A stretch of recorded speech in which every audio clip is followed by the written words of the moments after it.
couple. This morning, we were talking about how busy you were this morning. James Comey was in court. He self-surrendered. He's now been charged a second time, this time over a social media post with seashells that said 8647.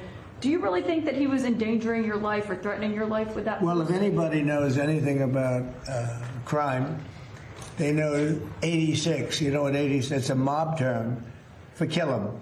You know? You ever see the movies? 86 him. The mobster says to one of his wonderful associates, 86 him. That means kill him.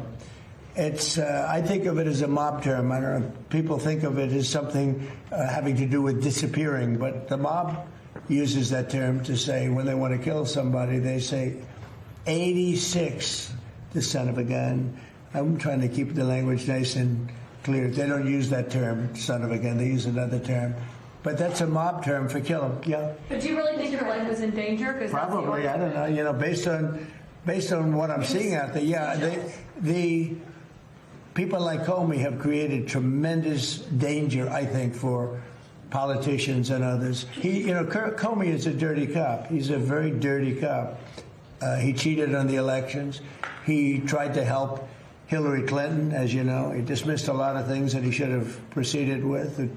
I wasn't involved, but he should have proceeded with. No, he's a dirty cop. He's a crooked man, yeah. Mr. President, you just described there's been disagreement between the U.S. and Keir Starmer on support for Iran. Did your visit with the king smooth that over or create any warmth? My visit with the king really was it was extraordinary. I mean, he's an extraordinary man. He's an extraordinary person. And, yeah, it helps from the standpoint that, you know, when you like the king of a country so much, it probably helps your relationship with the prime minister. But, you know, in that case, the prime minister, I said, do you want to send a little help? He said, no, we'll send it after you win the war. I said, that's not good. That's not good. What do you think of that, Jared? Sending help after we win the war? I don't know. Something that bothers me. I don't want to get you guys involved, but I can imagine what you're thinking. The United Arab Emirates, the UAE, they pulled out of OPEC. Yeah, what do you think about that? I think it's great. I mean, I think it's great. Look, I know him very well, Mohammed, and very smart. And he probably maybe wants to go his own way. That's a good thing. I think ultimately it's a good thing for getting the price of gas down, getting oil down, getting everything down. They have it all. He's a great leader, actually. So, no, I'm okay. They're having some problems in OPEC. Kevin Warsh passed a hurdle today. The Senate Banking Committee confirmed his nomination. It will go to the Senate floor. He'll be on the Fed in mid-May. Is it your expectation that he can persuade the other Fed governors to lower interest rates? Well, we'll see. I mean, they should recently, because it's a good time to lower them. We're the most prime country anywhere in the world. We're right now having investments made in our country at a level that nobody's ever seen. No other country's ever seen it. Tens of billions of dollars are being invested. Factories, auto plants, AI. I mean, not just AI, because AI is new. We're leading China by a lot in AI, as you know. I'm letting them build their own electric plants. They're building them, otherwise you could never do it. It was a concept that I came up with. I'm very proud of it. And by the way, they're building electric plants that people in the utility industry have never seen before. They're saying, man, that's incredible. So they're building these massive buildings that cost billions of dollars, and they're building their own electric plants. So they're not taking from a source or the old grid, you know, an old grid that wouldn't be able to do it. No, we're leading with everything. But in the history of our beautiful world, there's never been a country that has so much money being invested in it as us.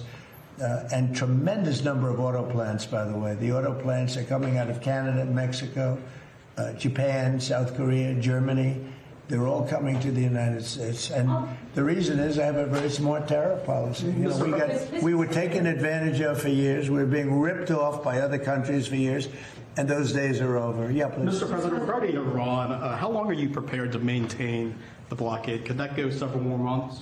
Well, the blockade is genius, okay? The blockade has been 100% foolproof. It shows how good our Navy is, I can tell you that. Nobody's going to play games.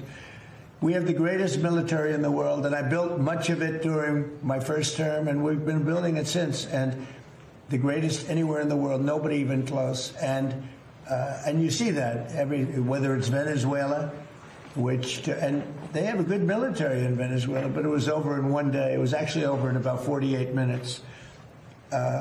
Iran, the same thing. I mean, militarily, we've wiped them out. They have no military left. It's all the Navy's at the bottom of the sea. The Air Force is never going to fly again. We've got an amazing military. Now they have to cry uncle. That's all they have to do. Just say, we give up. We give up. But their economy is really in trouble. So it's a dead economy. Fury and the blockade get Iran to nuclear talks fast enough, or do you think another wave of strikes will be necessary? I don't know. It depends. We have talks. We're having talks with them now, and we're not flying anymore with 18-hour flights every time we want to see a piece of paper. We're doing it telephonically, and it's very nice. I make a call, or I have my people make a call, and you know the answer. I always like face-to-face. I consider it better. But when you have to fly 18 hours every time you want to have a meeting, and you know what the meeting's all about, and you know they're going to give you a piece of paper that you don't like before you even leave, it's ridiculous. They've come a long way. The question is whether or not they're going to go far enough. So at this moment, there will never be a deal unless they agree that there will be no nuclear weapons. Yeah, go ahead, please. Are you considering relocating NASA's headquarters out of D.C.? States like Florida, Texas, and Ohio have expressed interest. You're going to have to say it differently. Sorry, are you considering relocating NASA's headquarters out of D.C. once the lease is up? States like Texas, Ohio, and Florida. Well, the best man to tell you that is the man sitting right over here. You heard that question with those beautiful ears of yours? He's got great hearing, super. He's got super hearing. Trick of the trade, sir. What's the answer to that? I think the answer to that is we have 10 amazing centers around the country that all kind of bubble up to contribute to the mission we're able to undertake, like Artemis II. I think in terms of the headquarters, we have a lot of people very interested in our mission. So being here in D.C. gives us the opportunity to kind of interact from all our stakeholders, make sure we make the right decisions for the nation. Yeah, D.C. is an advantage, I guess, for you. It's got to go around. It's got to see some senators, make sure they keep going, right? Yes, Mr. President. Yeah, probably staying around is not so bad. And importantly, Washington, D.C. is now one of the safest cities in the country. When I came here a little more than a year ago, it was a very unsafe city. And now, maybe even more importantly than that, we have the hottest country anywhere in the world. And you helped make it hot. You helped make it hot. When a year and a half ago, and I say it a lot, the King of Saudi Arabia, but others also, the King of Saudi Arabia said, Mr. President, a year and a half ago, we thought you had a dead country. We thought the United States was a dead country, and now you have the hottest country anywhere in the world, and we do. And believe it or not, I mean, when everybody in the world was watching that incredible performance by NASA, these incredible people behind me, where they get the bravery, I have no idea. But you're a big part of it. You really are. We have the hottest country in the world. Thank you very much, everybody. Thank you, Brad. Thank you, Brad. Thank you, Brad. Thank you, Brad. Thank you, Brad. Thank you, Brad. We'll go out that door. Thank you, Brad. Thank you guys this way.